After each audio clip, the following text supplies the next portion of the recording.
Hi everybody, it's Trisha Knitting Lady. I know I didn't make a video yesterday, but I'll make up for it today. I wanted to show you this vest I had bought. I used to work with the senior center and someone had dropped this off and needed a little repair work. But I bought it, it only cost me $5. And I wanted to see how it was done with all the different colors. You know, you have leftover yarn. And let me show you the inside of it. See how they changed the yarn in there? This is my mannequin. I have it on. See all the different colors? Isn't that interesting? It's a good idea. You take a basic vest pattern and you use up yarn, all the different colors. So I figured I'd start out showing you that. Then I'll go into my usual trivia and stories. So here I am again. It's later at night, and I have on my, I should call my Irish sweater. My brother had bought me this back from Ireland, an Aaron sweater. And I have a story to tell you about a vest I had made. I had made it in the design with, you know, all the cables, all different patterns that's unique to an Aaron sweater. I made a vest and I used the right wool. This was in high school. Well, I did a really good job, but it got ruined, and I'll tell you how. I had to keep my clothes in a wardrobe and lock the wardrobe because my sister would steal my clothes. My sister was younger than me. She would steal my clothes. She had better clothes than me. I don't know why she wanted mine. But I used to keep it locked. But sometimes I'd have it open if I was home. And my cat, my favorite cat, Nora, would like to sleep in the bottom of the wardrobe sometimes. And that's another reason I kept the door open, because I don't want to lock her in. Well, Nora got pregnant. So what does she choose? Where does she choose to have her babies but in my closet? But unfortunately, somehow my vest fell off the hanger and she had her babies on my vest. And I could never get the afterbirth out of my vest, so the vest was ruined. It's a funny story in a way. I remember when I took Nora and her babies, I had put them down the cellar. One by one, Nora took each of her babies and brought them upstairs to get back into the wardrobe. Oh, she was so mad. She looked mad at me because I had the door closed to the wardrobe by then. I remember she had one of the kitties in her mouth. She looked at me like, "What did you do? I can't get in there." So she did wind up in the basement. We had a heated basement. It wasn't like it was cold. But that's what happened to my Aaron vest. So I hope everybody's doing fine. Of course, I bought that other vest with big ideas. I was going to take a basic vest pattern and do that. I haven't done it yet. I've had that vest a year. So, one moment. Let me connect my wire to this. It's going to run out of power. I'm back. That's all I'm going to talk about yarn tonight. I am not ready to go into more of my yarn yet. It's just been crazy 2 days. And then I got off work and I had to watch the Mike Huckabee show. He has a show on every Saturday night. I think he broadcasts in Hendersonville, Tennessee. It's a variety show for an hour. You can see it on YouTube. Pretty good. He talks a little politics. Usually has a couple entertainers on. And comedian, always has a comedian on. Tonight he had a mentalist on. Guy was pretty amazing. I usually don't care for that stuff, but this guy was really good. He had on this one girl. She was pretty remarkable. Her name is, I have to look up this charity. I wrote down the information. It's called the Sparkle Pageant. And her name is Mary Grace Beasley. She lives in Hendersonville. And she might be in high school or beginning of college, but she was a pageant winner. But she started a pageant for special needs girls. So that's pretty great, you know? She showed photos of all these girls all dressed up, how proud they were. So sweet. So today's the 6th of March, but I haven't even talked about affirmations or anything. So yesterday was the 5th, and the theme was Joy in Living by, and I can't say his name, he's a Native American chief. When you rise in the morning, give thanks to the food and for the joy of living. If you see no reason for giving thanks, the fault lies only in yourself. That's true. There's always something we can be thankful for. So starting today with a positive thought sets the tone for everything that follows. Instead of focusing on our troubles and worries, we can think about our blessings, how lucky we are to have a warm, dry place to sleep, good food to eat, nice clothes to wear, a job to go to, family and friends to support us, a new day to enjoy, fresh air to breathe, and most of all, how lucky we are just to be alive. So the affirmation is, I will take a few minutes when I first wake up to think about the many good things in my life. And today was the gift of responsibility, and the quote is by Booker T. Washington. A few things help an individual more than to place responsibility upon him and to let him know that you trust him. Ultimately, we learn by doing, not by reading a manual. That's for me. I can't just read the manual. I have to do it.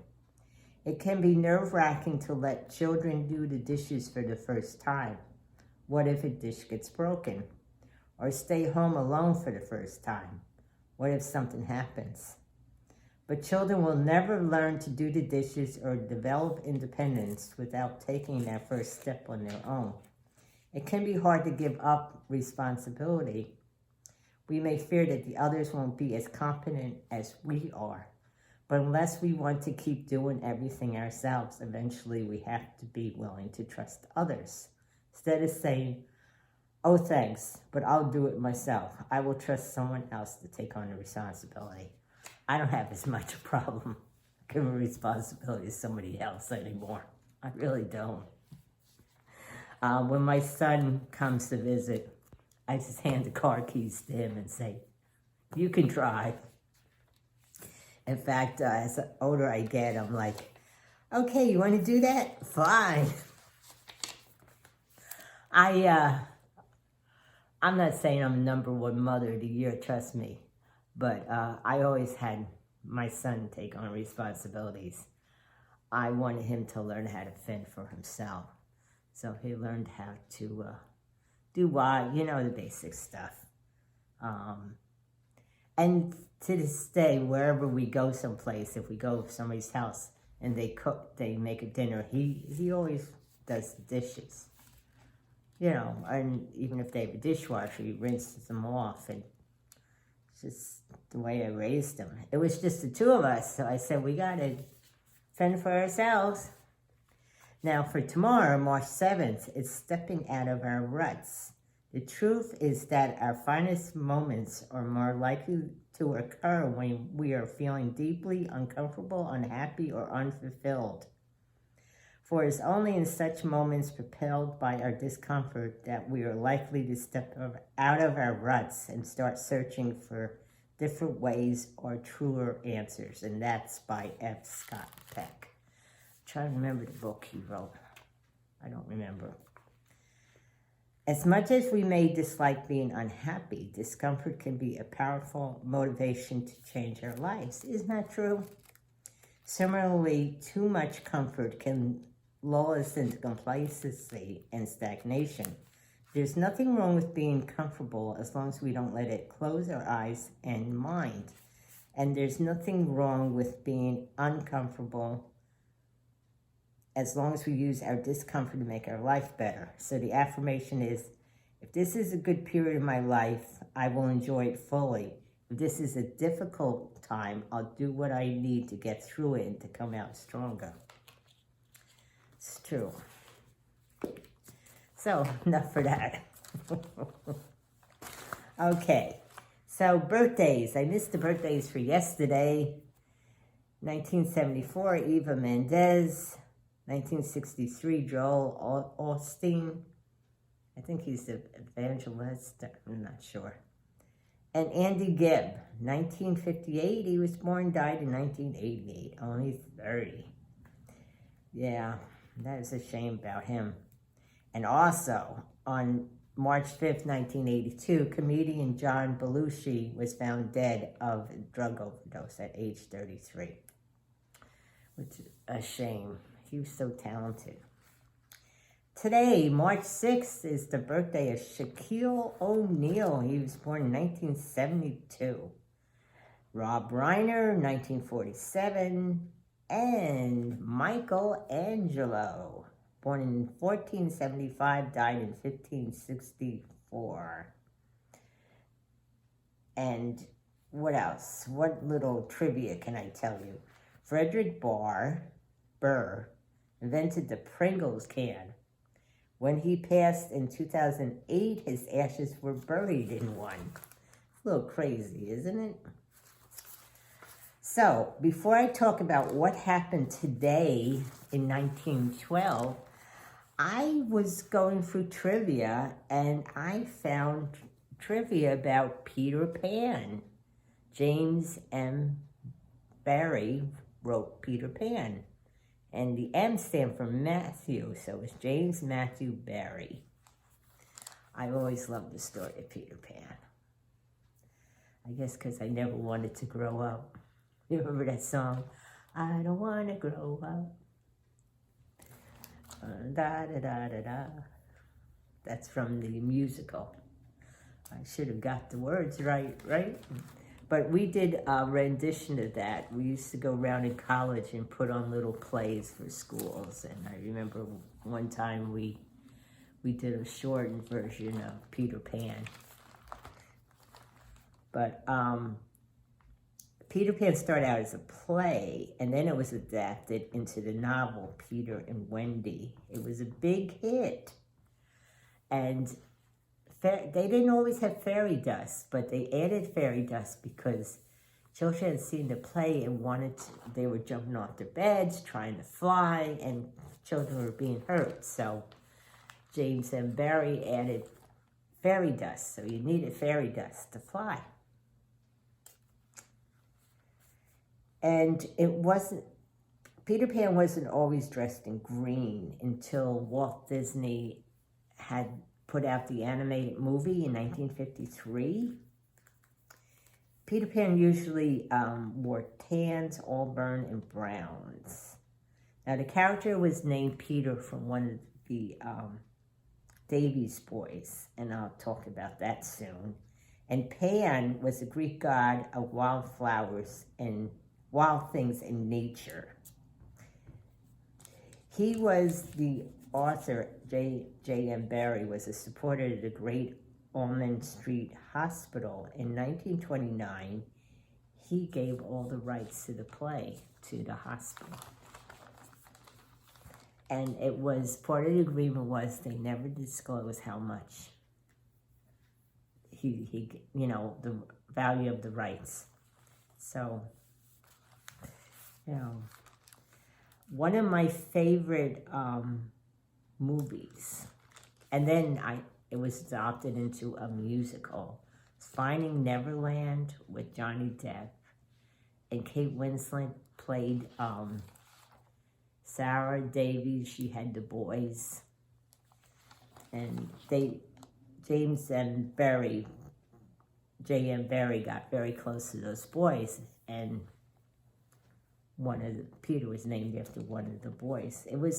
I really enjoyed the movie, and the musical, I saw it, I think it's 2 years ago now. I thought it was wonderful. I really did. I always liked the story of Peter Pan. My other favorite story is Beauty and the Beast. You know how you have your favorite stories?